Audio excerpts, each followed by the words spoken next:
We're going to talk about the truth that men deny. And I learned some of these truths from personal experience because on Project Expertise, I'm the project, you get the experience, and courtesy of the philosopher Fredrick Nietzsche.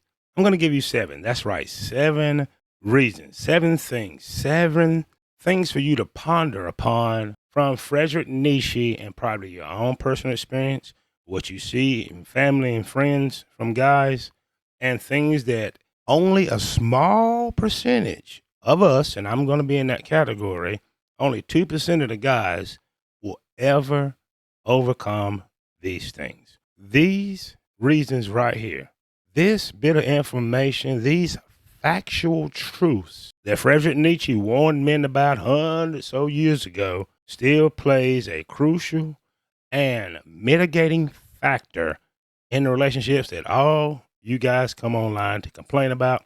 But here's your way out. Number 1, the myth of love and rescue. No matter if it was the first, second, third, whichever woman, this is a major reason why us men dig our own hole. Why men were taught to believe that a woman would save them, and how Nietzsche shattered the myth. Well, check this out and tell me if this applies to you, because it does to me. I know some of you are so alpha, but that's BS. You wouldn't be on watching this on YouTube and all these male spaces if you were that. From childhood, men absorb the story that a woman will redeem their pain. She made you feel good about yourself. It's okay. You were treated this way. Have you ever heard that? And complete their lives. But what if this was never true? What if it was never true that a woman could complete your life, sir? We talk all this game about purpose, standing on said square.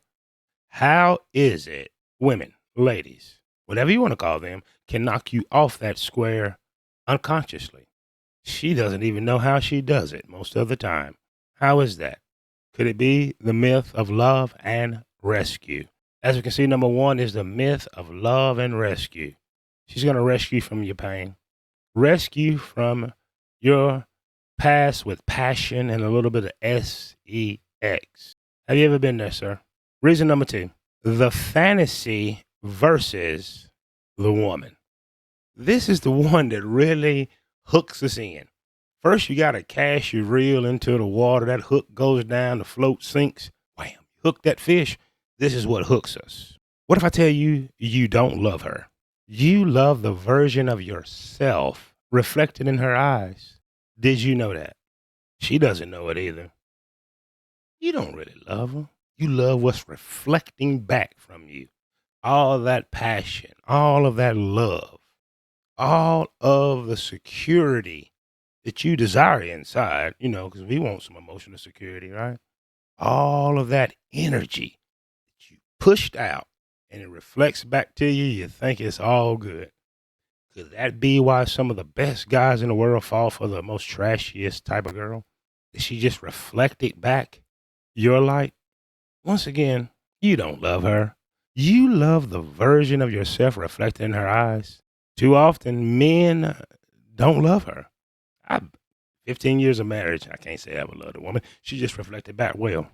They love the versions of themselves. They see reflected back, but what they do, that soulmate kind of persona that's going on, may really just be self-validation in disguise. Does she validate you, sir? I'm hitting a chord right now. Could that be it?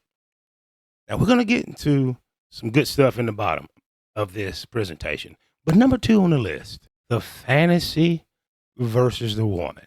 We heard the Karen speaking about how she likes to go off and go on that hoe phase. Well, she was that all along. Could it have been your fantasy, the fantasy of that beautiful woman, the fantasy of that happy life, the fantasy of how she catered to you, or the almighty V word, how she validated you mentally, physically, sexually? I've been there. So number 2 on our list is the fantasy versus the woman. Next up on our list, influence hidden as softness. You men think you're so alpha, you're so strong. But what if I tell you she doesn't need brute force? She does not need pow pow, that firearm.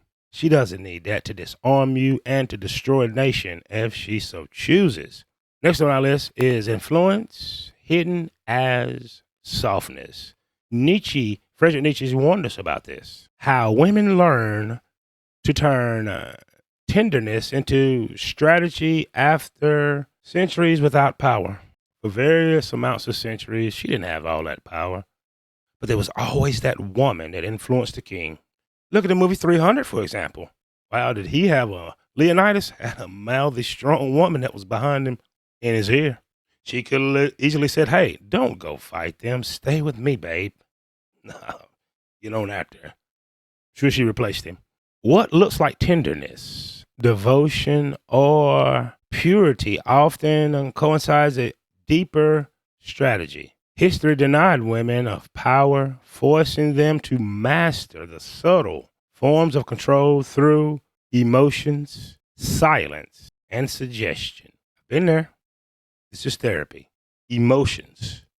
She can pour into you great feelings of emotion and she can take it away. Silence. From my homies, friends, and family to myself, she goes silent in that house. It takes a tremendously strong man to deal with said silence. And suggestion. Some men are in the ground right now, deleted because of suggestion. She suggested, you went and acted, and as they sing in the African American church, Black People to You, nearer, my God, to thee is the song when they're carrying you with the white gloves and you in that casket. Influence hidden as softness. Women are not as soft as you think, sir. She is a tiger ready to strike. Moving along with our list to the next one that I think that you will find interesting.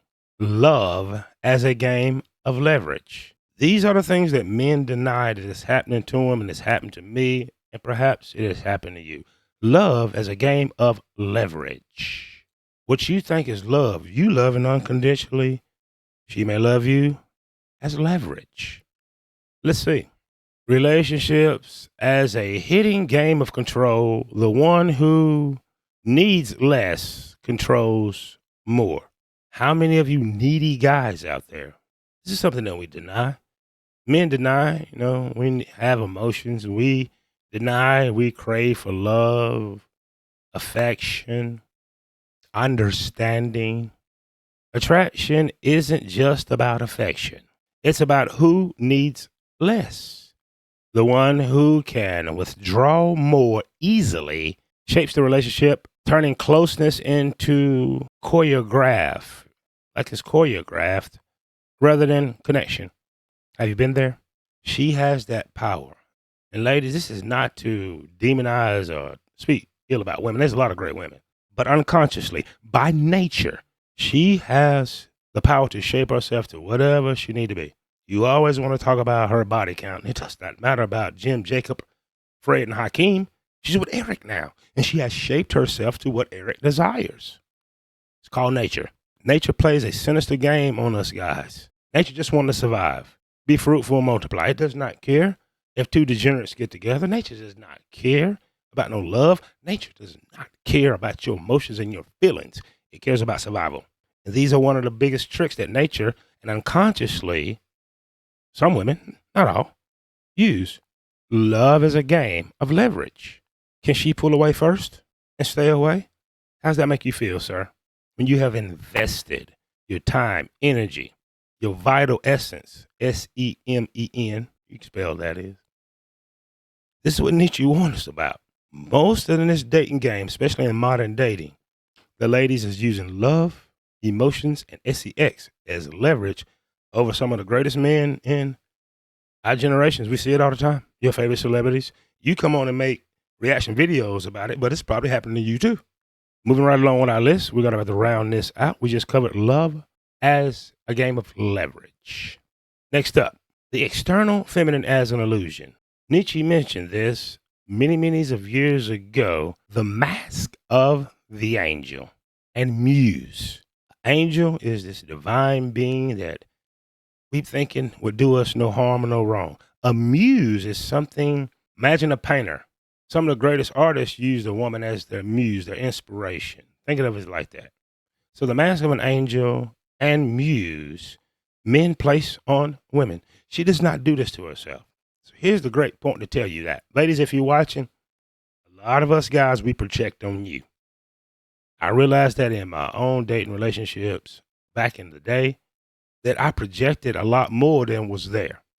Sometimes you just something to do, sir, and you project more. She could be not feeling you exactly, but you will project on her, spend a bunch of money on her, wow her, play with all the tingles and the emotions of lavish trips and living the good life. And then it just vanishes. So I'm going to read this again. The mask of the angel and muse men place on women, and why Nietzsche exposed the illusion. Men idolize women as healers, angels, and saviors. Roles that serve male fantasies more than feminine reality. The danger isn't women deceiving men, but men deceiving themselves. How many of your friends have fell in love with the stripper? It happened to T-Pain. I'm in love with a stripper. What the hell would you expect for her to move on to the guy with the most money? How many of you men finally got the one that you got away that really didn't want you, but somehow your status changed, your money changed, your position changed, and found yourself a couple, and then years later you found yourself broke, busted, and disgusted? I'm going to say I'm guilty of projecting what I desired in a woman on a woman that could not play that role. Apples don't become oranges. Iron does not become gold. Things of that nature. So this is a very important one to think about. The external feminine as an illusion. The mask of the angel and muse men place on women, and why Nietzsche exposed them. Men idolize women. We do. Beautiful woman, you fantasize being with her, touching her, running up inside of her. We do that. Sometimes we see them as healers, angels, and saviors. Try to save you from your past, save you from your pain. If I only, Scarface said it in the movie. One good woman, you know what I'm saying? Thought he could rule the world. He projected on her, and how did that end? Horribly. Horribly. The danger isn't women deceiving men. Most women do not deceive you. We deceive ourselves. And this is a truth that you just don't, we deny. Did she really deceive you, or did you deceive yourself by projecting, putting it on a pedestal, thinking she could stay on that pedestal? She never wanted to be on it, right? And then it ends horribly. Moving right along to our next case study. Dependency disguised as devotion. We know what the word devotion means. When men sacrifice themselves out of fear of loss, it isn't love. It's bargaining. Have you been there? Have you ever feared losing that one that was so hard to get? Have you thought about it and seen the lost? Do you see her with someone else? Your baby mama, now somebody else's baby mama. Many men call it romance when they erase themselves to keep her close. You used to have hobbies, interests, but you put it all in to the young lady that never asked for it. She never asked for it. But this isn't selfless love. It's emotional bargaining driven by fear of abandonment. If you come from a single parent home that was once two-party, you know about abandonment. That follows you into your relationship, whether male or female. But it affects us a little bit differently. It's a lot easier for a lady to get a guy than a guy to get that lady. Did you hang on? Did you say and do things and deny the truth out of fear? Fear of loss, and most of all, fear of abandonment, fear of losing that validation that you once received. Nietzsche warned us of these things. Just about finished, gentlemen. Let's go on to the next one. And we have some good stuff at the end. What do we do? What did Nietzsche tell us with these warnings, and how we can kind of get back on the horse, stand on that square, if you will. From illusion to clarity. You should have clarity in your relationship. As I mentioned, there are plenty of good women. I see them all the time, but you need to see her for who she is and accept that. Either you accept it or you do not. But we use from illusion to clarity. Nietzsche's challenged stop clinging to myths and discover a love that is equal and real. How about that? We couldn't end the list without some solution. We could not end the list without some productivity, and that's what you got here. Love still exists. Good men, good women. The opportunity is going into these relationships with clarity of who you are, clarity of your wants, clarity of your needs, clarity of the things that irritate you, and putting those out on the table and giving the other the opportunity to say, yep, I can deal with this, or nope, you got to go. Awakening begins when men stop demanding fantasy roles and start seeing women as human beings. It's one of the things you deny right here, man. I'm going to read that again, and I'm hoping I'm helping somebody.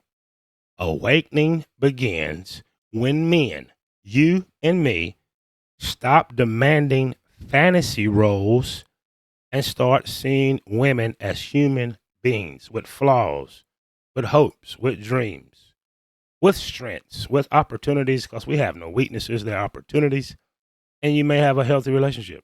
You ladies and you guys are always talking about equals. That's how you do it. Number one, through clarity. Number two, get rid of the fantasy. Number three, see the woman as a human being. If she real, she gonna appreciate that for you. Stop projecting all the superpowers on her because she's just as human as you. I'm guilty of this. I've been guilty of this in my life, projecting this perfect woman, projecting, that, hey, I've been with her 10 years. She ain't gonna gain some weight. Those kind of things. It's kind of unheard of. If both of you weren't in the gym in the beginning, you start going to the gym, you get a little fit, well, give her some time. She's human. But you want to project. You want to project what you're seeing on your Instagram, your dating apps, and vice versa. But I'm talking to the guys right now. So it's very, very important that we understand that awakening begins when we stop demanding the fantasy. Stop demanding the fantasy roles and start seeing women as human beings with agency and complexity. She has her own agency. She has her own complexity. She has her own problems, her own mind. She has hopes. She has dreams. She's not a cartoon character. She's not a Build-A-Bear. And if you ladies watching, it goes vice versa. So there you go. I just gave you what I learned from Nietzsche, because this is project expertise on the project. I just gave you the expertise, and what you do with it is your own business. But those are some things that men would deny. We would deny, projecting on women. We would deny having this neediness for validation. We would deny that we accept her agency most of the time and her complexities. We want her to be this fantasy woman from the 50s that sits there, shuts up, and does nothing. This entire list you will be able to find on my community tab and project expertise. I just gave you, that's right, you, sir. I gave you the truth that men deny. Let me know what you think in the comment section below. And most of all, take a look at the last thing about clarity. Breaking the illusion and the clarity, accepting women for who they are instead of who we want them to be. Put it all on the table. Either she can accept the deal or reject the deal, and vice versa. Like, share, subscribe. Hit that notification bell, or the notification bell just might hit you. I hope it does. And if you do not know, I am here to remind you that you're on Project Expertise. I'm the project. I just gave you the expertise. Do the right thing with it.